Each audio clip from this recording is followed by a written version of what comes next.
This is Pet Life Radio. Let's talk pets.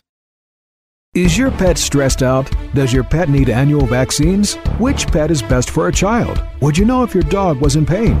Pet Life Radio presents The Pet Doctor, where you'll learn everything about keeping your pet healthy and happy. From pet care, pet meds and grooming, to pet food, pet insurance and dental care, this is the place to find out everything there is to know about pet wellness. Whether you have a dog, cat, reptile, or rabbit, you'll find answers for your pets straight from the vets, because it's your pet. Health matters. Please welcome your Pet Doctor host, veterinary media consultant and veterinarian, Dr. Bernadine Cruz. There's a major epidemic in the United States. People addicted to pain control medications. It can start out innocently enough and then spiral out of control, often with dire consequences. Sadly, I see too many pets with an issue at the other end of the spectrum, in pain, but the suffering is not appreciated by their caregivers. Providing your pet with the best quality of life depends on you recognizing when your pet is in pain, understanding the pathways that lead to pain, knowing how to find a veterinarian who is capable of treating your pet, and recognizing which treatments are safe and worth pursuing. Who better to chat with today than Dr. Michael Petty, author of Dr. Petty's Pain Relief for Dogs, the Complete Medical and Integrative Guide to Treating Pain. He's a veterinarian and certified veterinary pain management expert and acupuncturist. He owns Arbor Pointe Veterinary Hospital and the Animal Pain Center in Canton, Michigan. We're going to be right back after this short break, so please stick around.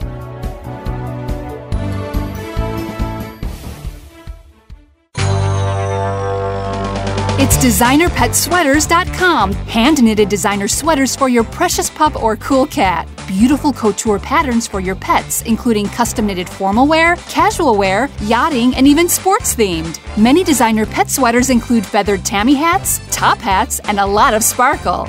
Each sweater includes leg loops, front paw sleeves, and leash opening. Visit DesignerPetSweaters.com to order your four-legged fashions today. Your pets will stay warm for the winter and be runway ready. Large or small, we fit them all. DesignerPetSweaters.com.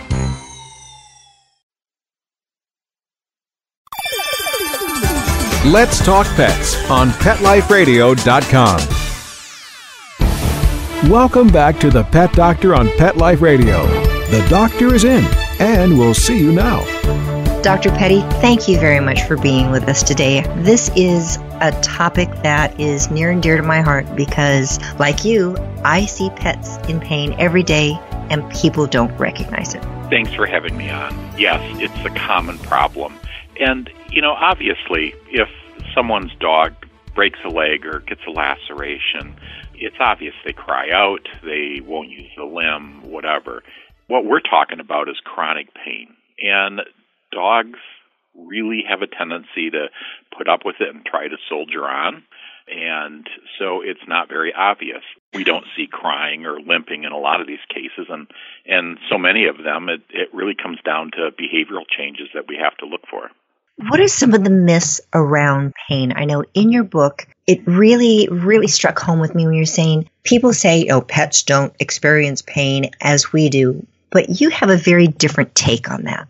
Yes, they have exactly the same pain pathways that we do, the same nerve endings, the same receptors in the brain, and we know that they feel all the things that we do. But one of the things that we have that pets don't is that we have hope. And hope allows us to push past the pain and know that it's going to be better if we take this medication. It's going to be better if a wound heals. Dogs and cats don't have that kind of hope. So for them, pain is actually much worse. They think that what they're experiencing today is their life forever. And in the case of chronic pain, sometimes it is if it's not caught and treated. So many times a source of pain that people don't seem to recognize is dental pain. I'll get in there and I'll say, oh, really bad teeth, they need to be cleaned. It's eating just fine. You're just trying to make money. I said, really, this needs to be taken care of and explained. And then, oh, by the way, I'm having to remove 22 of their 42 canine teeth and they have a heart attack and they're upset with me. How could I do this? And then usually it's about a week afterwards when they're coming in for a recheck. And yes, they're going home with pain medication. And yes, we gave them nerve blocks and pain medication during the procedures, trying to keep them as comfortable as possible. And then people say, oh my goodness, I had no idea this pet was in pain because it's acting like a puppy again. It's playing with its toys. It just has this whole different demeanor. Is that basically what you're seeing when you're talking about chronic pain versus acute pain? Yes. And, inflammation is, which comes along with pain, has an effect on all the body systems. And it drags them down both physically and emotionally. And yes, these dogs will act depressed. They don't want to play. And, if you were to ask them if they could talk, they may not even be able to say, yeah, my mouth hurts, but it seems like it's more than that. And I think this is where the pain and the inflammation come into play. There's actually been a lot of anecdotal stories about humans, and, dogs aren't small people, but we have, like I said, we have the same pain pathways and inflammatory pathways, but humans that have actually had mental disorders that have resolved once their dental disease has been cleared up. It is amazing. So silence doesn't mean they're not in pain, and that's so hard to get across. You being a pain specialist, how do you position this? Because people coming to you are already aware. My pet is in pain. I haven't been able to fix it so far. What can I do? But what are some of the main myths that you need to dispel with your clients? I think the number one is my dog is old. That's why he doesn't play anymore. And old dogs play. They may not run as fast and jump as high, and they may not be willing to, run out 100 feet to catch that ball, but they still like to play with a ball. They like games that are a little quieter, a shorter throw, rolling it on the floor, whatever. And if they stop interacting and probably stop initiating play, that's a really high sign that something is wrong, whether it's pain or some other physical ailment. But pain is often the culprit. One of the things people many times tell me, I said, okay, your pet's in pain and just humor me for a week's time, put them on this medication, and then tell me what you're seeing. And they, it really made a difference. But, doc, this pet is either very young or it's very old. And they go, we can't keep them on pain medication. It's not good for them. And? Yes. Well, not putting them on pain medication is bad for them as well. Good. As I mentioned before, you've got all these inflammatory mediators that are going on. It affects their body system. And, it's kind of a fallacy that you can't put them on a medication for life. Now, it is true. There is no such thing as any medication that is safe at any dose. And I tell all my clients that, and that's why it's so important to monitor these things. For example, in the United States, on the human side, about 6,000 people die every year from complications of taking nonsteroidal drugs, such as ibuprofen and that class of drugs. But one of the reasons that they do die is because these are over-the-counter drugs, and they can take them at will. They don't read the insert. They don't understand that, they've got this stomach pain, so they take even more medication, and that's really an ulcer forming. As veterinarians, we have the ability to monitor our patients, and I think that's something that a lot of clients don't understand. Why can't I just go and buy Rimadyl or Previcox over the counter? And they should be happy that they can, because we can educate our clients, we can educate them about signs of things going bad, and in the long run, everyone wins. I recently had a client that I said, all right, it's going to need this medication. And I love it when clients do their homework and, they've tried to educate themselves. She went online, and online she looked at this particular medication. It was carprofen, the original Rimadyl, and which has been around for a very long time. She says, I saw all of these entries that Rimadyl kills dogs. It's just the worst thing that's out there. And trying to explain to her, as you right now are saying very succinctly, this is a medication. Any medication can have side effects. You really need to monitor. You need to stay in conversation with your veterinarian as things change. Let us know. How do you typically do that? What's your procedures? Do you have these people coming back routinely? They're just calling you? I do a couple of things. First of all, I try to dispel their fears. As I say to them, airplanes kill people too. But you only hear about the crashes. You only hear about the bad things. There's a statistic, and I don't remember it exactly, but it's something along the line of you would have to fly in an airplane every single day for 30,000 years before you would have an accident that would threaten your life. But, still, we hear about the crashes, and it makes it a little scarier, and people are afraid to fly airplanes, even though it's one of the safest modes of transportation. Going forward to these medications, yes, we need to monitor them. And there isn't a blanket answer for all of that because obviously it kind of depends on the patient themselves, whether there's been any previous incidents of interactions with medications, but also their age, their things they might have going on with them like kidney disease or liver disease. And so I vary my testing for NSAIDs depending on each patient. And, typically for every patient, we do blood work prior to starting them on medication because, for example, if they have hidden kidney disease, we want to know this. We want to know it for two reasons. One, to reconsider what medication we're giving, but also so that we're not blaming it on the medication if the only test we do is after they've been taking it for a few weeks. Then number two, after they've been on it for 2 to 3 weeks, we retest the blood and compare it to the original. If everything's fine and they're an otherwise healthy animal, we may be only testing them every 6 to 12 months.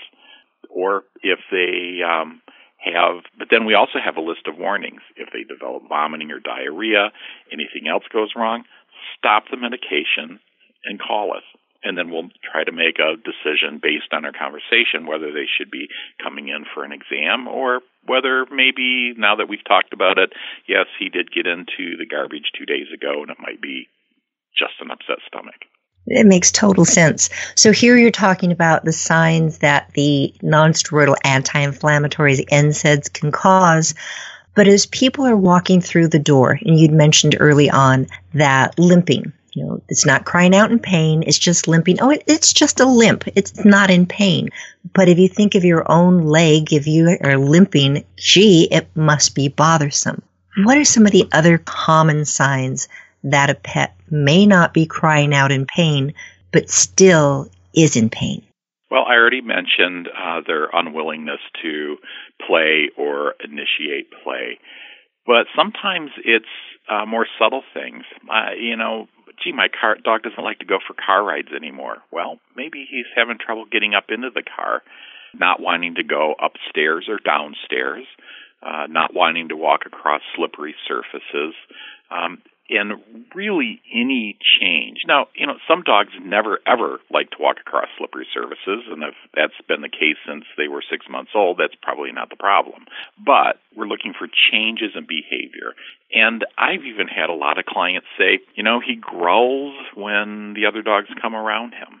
And I think he's just gotten really crabby as he's gotten older, or he doesn't like to be brushed like he used to. If you've ever had a painful arthritic joint, and for example, I've had some chronic shoulder issues, rotator cuff issues, I can move my arm however I want, and I know the limits of that. But if someone shakes my hand too vigorously or takes my arm and pulls it back, it's going to really hurt. So yes, from a dog's point of view, you can become very crabby as other dogs approach because you're afraid that they're going to do something to you that's going to hurt.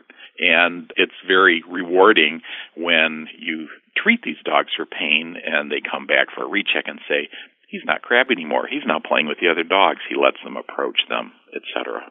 And I think one of the things also that I'll many times see, and I'm sure you do too, is just watching them walk. They might be dragging a paw a little bit. It's subtle. You're not really sure. But then you start looking at their toenails. It's like, oh, wait a minute. These central toenails in, the back or one of the paws is worn versus the other ones. Oh, have you ever noticed that? It's like, oh, I never saw that before. What does that mean? It's like, oh, maybe it hurts a little bit to lift that leg and place it normally, so they just kind of drag it along. So you're right. Looking for those subtle signs, it really can be significant. I love, Dr. Petty, where you're talking about you can move your own arm one way or the other, and you know, okay, I'm not going to move it any further. It's going to hurt.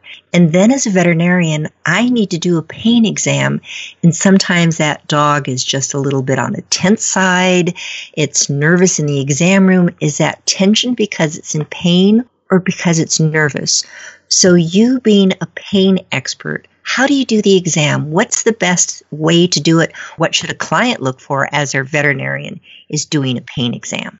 I think the best part of a pain exam is a good history. And if you're in a pain practice, you need to have owner observations to really give you a good idea. And if you don't have some type of a questionnaire, you're going to miss a lot of stuff. Because, you know, dogs have white coat syndrome too. They come in and they say, I'm fine. What's the problem? You know, that limp that hurt a little while ago doesn't bother me at all. You know, don't make a fuss. Let's go home. So we have to overcome that. And as I said, the history is a really good way to do that. But also, I rely on my entire staff. My receptionist will often say, you know, I watched this dog coming into the clinic and it was limping on its left hind and it walked through the front door and it wasn't. So you have to, as a veterinarian, you can't, and this is true for, you know, human physicians too, you can't have a real ego like you're the only one that can figure this stuff out. You have to depend on both your professional and your lay staff to know any observations, and you have to encourage that kind of environment in your clinic. And this is probably one of the biggest things that sets pain practitioners apart from general practitioners. In the exam room, there are certain tricks that I can do. Obvious things like, you know, joint extensions and flexions can reveal a lot. But also there's something called myofascial pain, and it is very hard for a dog to hide the fact that it has one of these, the myofascial pain, or what's called a myofascial trigger point, if you know how to look for and palpate it. This gives us a clue that there is something wrong, even kind of points in the general direction of what leg it might be involved. But then in the end, we need to explain the importance of taking some x-rays or radiographs to actually go looking. And this is not only for the diagnosis or confirmation of our suspicions of arthritis, but it's also to rule out other issues. I can't tell you the number of times I've had clients come to me from another veterinarian and no x-rays have ever been taken of the dog. And we take it and, oh, gee, there's bone cancer, and this is why it's having a problem. So if you're going to your veterinarian and your dog is limping or it seems painful and the assumption is that it's arthritis, don't live with that. Say, if they don't suggest it, say, maybe we should take some x-rays and make sure this is the problem. On the other flip side of it, if they suggest it, don't think that they're just trying to boost their bottom line. It's really, these diagnostics are done really for a very good reason. Great information. I'm chatting right now with Dr. Michael Petty. He is a pain expert, as you're hearing, and the owner of Arbor Pointe Veterinary Hospital in Michigan. We're going to be right back after this short break. Now that we know that our pet has a pain issue, what can we do to make it better? We'll be right back. Please have a seat in the waiting room. The doctor will be with you shortly, right after these messages.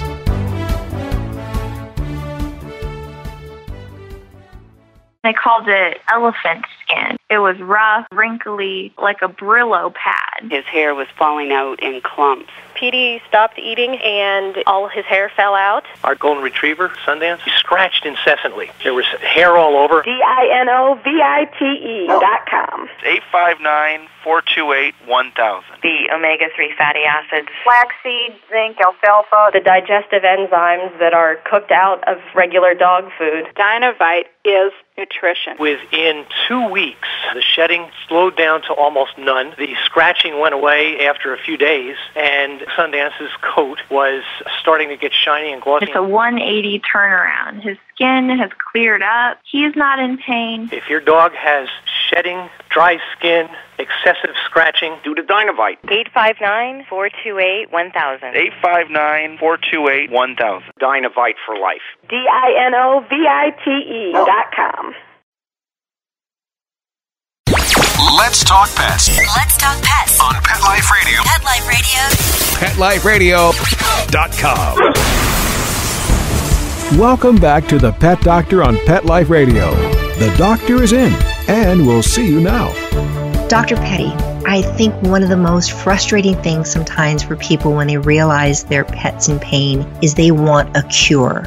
And sadly, that's not always possible, is it?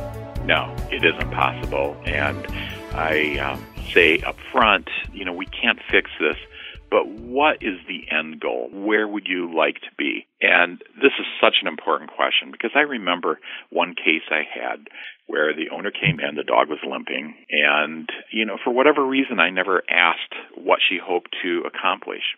I diagnosed hip dysplasia with secondary arthritis. And it was, we'd taken the radiographs and confirmed it. I put the dog on medication. We gave them some exercises, sent them home. They came back 3 weeks later. The dog was obviously doing better. I palpated the dog and said, "It looks great." And she says, "It was a complete failure." And I'm like, "Well, what are you talking about?" She says, "Dr. Petty, we used to go on 15-mile hikes. Now, he's gone from 1 up to 3, but we still can't do 15-mile hikes." So, Dr. Petty, now we can say that, yes, my pet is in pain, is going to need some type of therapy. You go online and there's all these great treatments, it's lotions and potions and things that you can do, and they're inexpensive. And why do I need to go to my veterinarian? So first, I'd love to have you talk about the things that you found that are effective that you recommend. Sure. And I guess one of my rules is if you see it on late night television or if it seems too good to be true, then it's probably too good to be true. But having said that, yes, there are a lot of therapies out there, and this is one of the bits of art of finding secret formula, so to speak, of how to treat each patient. And rarely is it just a matter of giving 1 or 2 pills. Physical modalities are very important. Rehabilitation therapy, or as they say in human medicine, physical therapy, is often very important to keep limbs limber and muscles strengthened. Acupuncture is a tool I could not live without and still do the kind of job I'm doing. And, acupuncture has gotten some bad press, and some people kind of consider it this woo-woo medicine and discount it. But even the National Institute of Health comes out and says acupuncture is good. Acupuncture should be considered for chronic pain. Beyond acupuncture and... Do you really know how it works, Dr. Petty? Or does it matter that it just works? So, for thousands of years, it just mattered that it worked. But now we've gotten into the modern era. There's a branch of acupuncture called medical acupuncture, and they really look at it from a very scientific point of view. You put a needle in here, you give it a twist, it causes this reaction. It also talks to this nerve, which goes to this part of the brain, which then dampens down the pain signal to this area of the body, and so on. There's about 10 different actions that acupuncture has in terms of controlling pain and other issues, and certainly not enough time here to talk about all of them. But suffice it to say that it's actually a very complex and effective medical way of treating pain.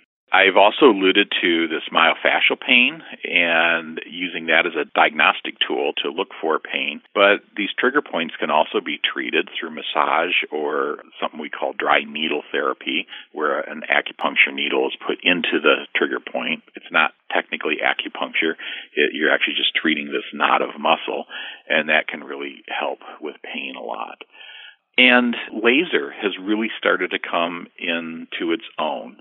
When it was first introduced, sometimes I was wondering if I was doing any good. I was one of the first people to get a therapeutic laser. But these days, they've become so much better, and some of the brands have really worked hard on discovering the right wavelengths and kinds of emissions needed to treat specific pain issues. We use it a lot in our those practice and find that it is marvelous. And I probably use it more on myself sometimes than we do on our pets. But no, it is a very, very great treatment modality. You're right. Right. So there's some newer things on the block, shockwave therapy, which there is at least one really good paper out for shockwave therapy that I'm aware of. I mean, there's other papers as well, but one that I really like. And this is using really intense sound waves in order to treat pain. And no one is completely sure how that works, although there's a couple of different ideas behind it. Stem cell therapy has shown some promise in terms of being able to treat the joint itself and actually kind of try to fix the arthritis. That's been a little bit disappointing in that it's not a permanent fix, but sometimes a single injection into a joint can provide pain relief for up to a year. In the future, we're starting to see all sorts of things with antibody treatments. There are several antibody treatments, monoclonal antibody treatments, under investigation. One that's really well known is being put out by a company called NextVet, and they're studying monoclonal antibodies to treat arthritis pain in dogs and cats. And there are other drug companies as well that are looking into it. And this is actually kind of like a vaccination against pain. And, so monoclonal antibodies have been used in veterinary medicine, especially in equine. I think the most well-known one in dogs is this new injectable for itching called Arbor that's put out by a company called Zoetis. And it actually is an antibody that treats itch. And the same way that they use that to treat itch, they can find some that will treat pain as well. And then in the further future, they're actually looking at probably some monoclonal vaccines where a vaccination is given once and the animal will produce its own antibodies, hopefully forever and ever, and those antibodies will attack those pain receptors, and that will be a lifetime treatment of just one injection. Dr. Petty, these are all just fabulous, high-tech, just kind of mind-blowing science fiction type things that are out there that you're mentioning. But how about some just of the low-tech things that we can do? One of the things I'll usually have to say to my clients, because sadly it's just too common, is your pet is overweight. I have all these treatments that I can give you, medications, laser, we can do stem cell, but your pet really has to lose weight. Why is that so important? They just don't seem to catch on. Well, losing weight, and I'm not talking about even becoming skinny. I'm just talking about like a 10% loss of body weight in an overweight animal has the equivalent therapeutic value of giving an NSAID like Rimadyl or Metacam or Previcox. And that's really profound. And partly it takes the weight off of these joints, but there's also the suspicion that it may, fat is well known in people to be an organ that produces all sorts of inflammatory agents. Hasn't been proven in dogs and cats, but the suspicion is there that it's constantly producing these inflammatory mediators that worsen the arthritis. And it's kind of an easy thing to do. You would think that getting a dog to lose weight would be easy, but, you look at those big brown eyes looking up at you and people say, oh, what's a cookie between friends? Yeah, definitely. Exactly. So it's probably one of the biggest failure rates we have is trying to get dogs to lose weight. All right. So we know the things that are effective. What are the things that pet owners should avoid? Well, I think what they should avoid are things that we don't have really good, solid evidence for.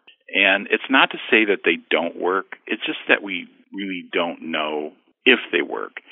And it's hard for me to even talk about some of these things because the minute this comes out of my mouth, there might be some research done or something like that.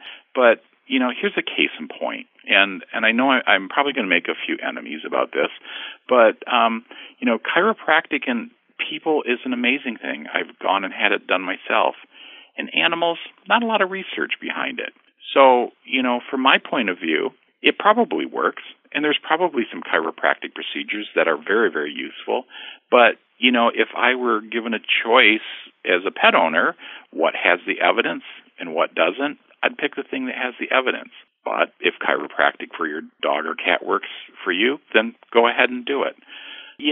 Home lasering devices, LED devices, certainly there's evidence for these LED devices to help with pain, but, if you can afford to buy one yourself, if you can afford to buy a laser yourself, you have to believe that it's not a medical device. These things cost tens of thousands of dollars, and the chances of you buying one for, $99.95 on off a website and having it work is pretty slim. The other thing that I caution everyone about, too, is botanicals or herbal medicine. And there are a lot of good ones out there, and I can't even begin to talk about all of them. But, for example, boswellia is a really good one that you can use on your dog if it's in pain. But then there are other ones, like St. John's wort, that have some more serious implications of interactions with other medications and so forth that may cause a problem. So you should probably find a veterinarian that can at least advise you on what herbal supplements and botanicals you can use, as opposed to just starting them yourself. And that would involve a conversation also of what other medications you might be giving your pet. These things are really strong, and on my questionnaire when the first time I see a client is what medications you are on, and I put down include all supplements, herbals, etc., because sometimes some of these things are just too strong to mix with some of the medications I would like to use. And it always is a concern of people doing some of these things long term, because so many of these pets are affected even from an early age. And I know you're concerned so much of young dogs, and typically you think of pain and arthritis as an older dog issue. But young dogs with osteoarthritis, I know that is a real passion of yours. It really is. And when we think of arthritis with ourselves, most of our arthritis is wear and tear. Wear and tear through injury, wear and tear through sports, wear and tear by doing stupid things, whatever it might be. And certainly all that can apply to dogs. But the vast majority of arthritis in dogs is secondary to conformational issues. They are born with hip dysplasia. They're born with luxating patellas. Some of the short-legged, or what we call chondrodystrophic breeds, have abnormal joint function. All of this immediately has an effect on their joints. And if you have a dog with hip dysplasia and you bother to take radiographs at a year of age, you will find that there's already radiographic evidence of arthritis. Even if there isn't, it's going to be there 3 months later, 6 months later. So I'm a huge proponent of starting dogs on a regimen of therapies, including maintaining healthy weight, the right kinds of exercises that will maintain muscle mass and not encourage damage to the joints. Also, there are certain medications we can use. Two that come to mind right away is one called Adequin. And Adequin is an injectable medication that does what we always hope glucosamine and chondroitin sulfate will do, but doesn't always. And the Adequin works really well, and it is actually an FDA-approved medication for the treatment of arthritis. Keeps that joint lubricated, but also I think helps slow down the advancement of the arthritis. Anything we can do to use to suppress any inflammatory mediators is going to slow the progression of the arthritis. There's a fairly new drug on the market called Galliprant, and Galliprant is well positioned for using it in young dogs. Not that it works any better than the classic NSAIDs that we've used all along, but the nice thing about Galliprant is at this point in time doesn't appear that it requires any kind of routine blood testing in order to keep using it. It doesn't have the same problem with causing ulcers, stomach ulcers, kidney disease, and so forth. But I do want to caution, it's a young drug. It's only been on the market for about a half a year. And as time goes on, I'm sure some issues will pop up with it. But it's had some very intensive safety studies, and so far it seems to really do a good job with minimal risk. Dr. Petty, we can just keep going on, and it is so obvious that you're an expert and very passionate about the subject of pain. If you could just quickly have a synopsis of what the pet owners should be aware of. Pain. I know it's hard to measure, especially that chronic pain. What other words of wisdom would you have for my listeners? I think the biggest thing is if your dog has a sudden change in behavior, or even if you someday realize that, my dog has never really acted like other dogs do, maybe they've been in pain most of their life, and that's why they don't like to do those things. Talk to your veterinarian about it and get it checked out. It's better to spend a couple of dollars and find out everything's okay as opposed to ignoring a problem and then reaching a point where treatment becomes hard, if not impossible, because the disease is so advanced. Thank you so much. I've had the joy of listening today, chatting with Dr. Petty. He is the past president of the International Veterinary Academy of Pain Management and the co-author of the American Animal Hospital Association, American Association of Feline Practitioners 2015 Pain Guidelines. He knows what he's talking about, and also the author, a book I really recommend all pet owners get, Dr. Petty's Pain Relief for Dogs, the Complete Medical and Integrative Guide to Treating Pain. It's very readable. It's very understandable. Dr. Petty, thank you so much for being with us today. Thanks so much for letting me be on your show. This is Dr. Bernadine Cruz with The Pet Doctor. If you have a question that you want me to address on the show, please drop me a line at The Pet Doctor at Pet Life Radio. Please tune in again next week. We'll give you more information on how to make you the best possible pet owner. Thanks for listening. Pets can be a wonderful addition to your life because they're a member of the family. Keeping them healthy and happy is important. Pet Life Radio presents The Pet Doctor with veterinarian media consultant and veterinarian Dr. Bernadine Cruz. Whether you have a dog, cat, reptile, or rabbit, you'll find answers for your pets straight from the vets. The Pet Doctor, on demand every week, only on PetLifeRadio.com.